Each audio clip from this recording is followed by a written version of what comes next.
Empires end not with conquest, but with indifference. When I spoke not for power, but for sustenance, not for empires, but for people.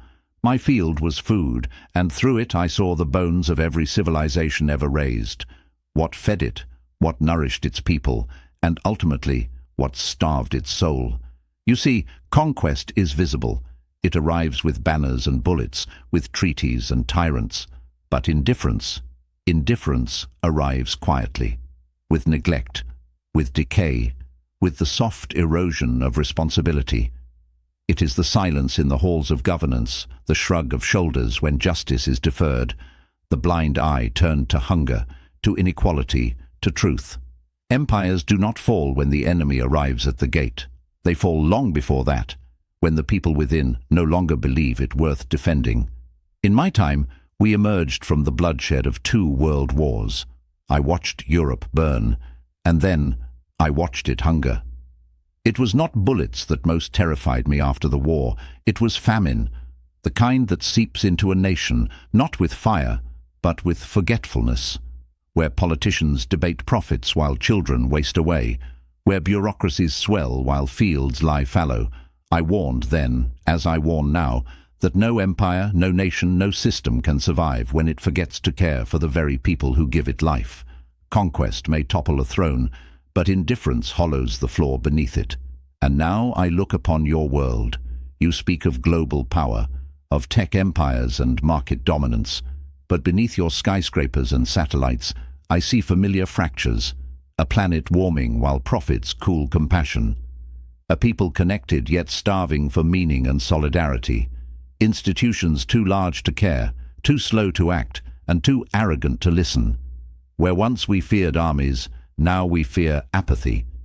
You scroll past suffering. You price basic needs. You speak of GDP, but not of dignity. And in doing so, you erode the very fabric that holds civilization together, a sense of shared fate. So what then is indifference? It is not cruelty. It is worse. It is neglect cloaked in normalcy.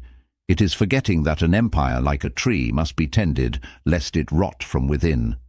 It is the citizen who says, "This is not my problem." The leader who says, "There's no political will." The system that says, "We ran the numbers." Let me be clear, no empire is conquered from without until it has surrendered from within. History teaches us this again and again. Rome did not fall in a day, nor did the British Empire.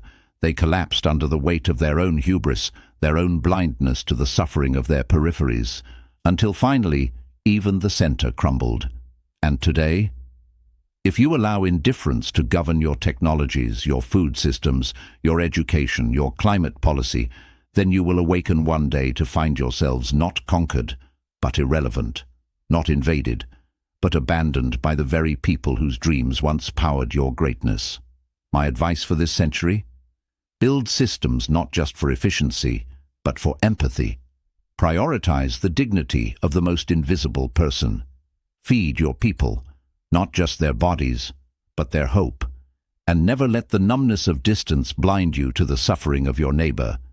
Because once apathy sets in, it is harder to uproot than tyranny. The future will not be lost to conquest. It will slip quietly through your fingers while you are busy counting, arguing, ignoring. So listen to me now.